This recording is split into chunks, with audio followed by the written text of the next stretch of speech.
My interest in doing Victor and Penny was mostly because of their sound. It's just so unique. I mean, how often do you get to hear something with ukulele and horns and have these really quirky, fun songs to it?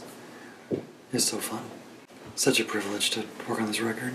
We're almost finished at this point. Still have to do some vocals, but it's definitely one of my favorite records I've ever done. It's just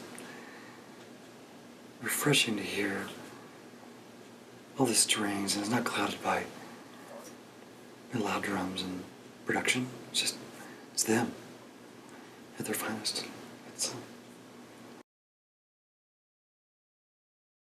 Making decisions is where the rubber hits the road for a lot of producers. And my Vance will tell you, he'll get 180 tracks, and the producer will say, you can mute what you don't think needs to be there. It's like, well, then he's producing. Mm-hmm. It's like... He's making the decisions. Yeah. Yeah. And that's not a mixer's role. Yeah. The producer has to make decisions based on what the final project, the product needs to be. And when I built the studio, there's a lot of decisions that even I, the decision maker, was laboring over. And like, you know, what color should we paint that ceiling up in that loft? Like, should it be red?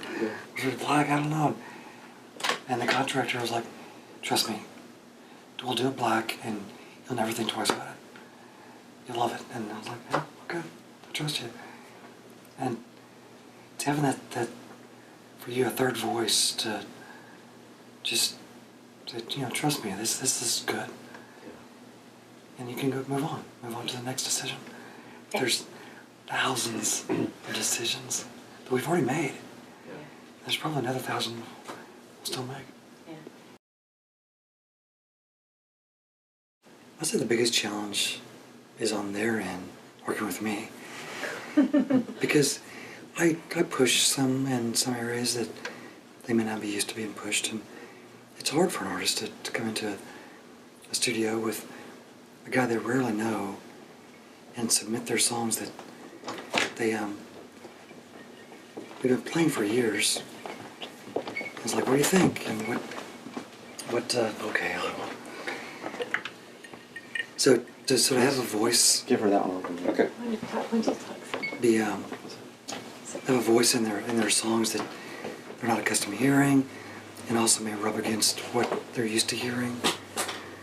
That's a big challenge for them. So for me to ease them into that process is somewhat challenging, but it's not scary for me.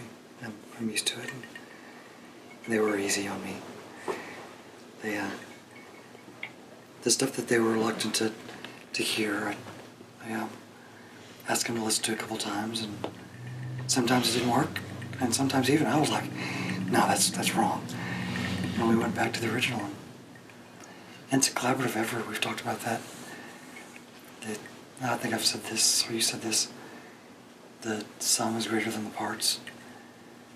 And I think what I add to the project is relatively minuscule, but what they add back into what I add makes it a grand thing.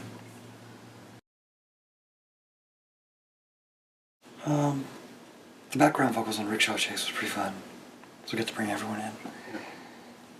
I'll remember that for a long time. I think it's what you said, being a snapshot. It makes me thankful that you're doing a full record, even 11 songs or 12 songs as opposed to like an EP, because it makes that snapshot a high-res snapshot, as opposed to just a few songs that these were just kind of some stuff we had laying around, you know. Yeah. This is who we are at this moment in time, and it's captured forever. That's pretty fun. Yeah. You get to listen and enjoy a glass of wine and listen to these songs and think, oh, I remember why I wrote that lyric. Yeah.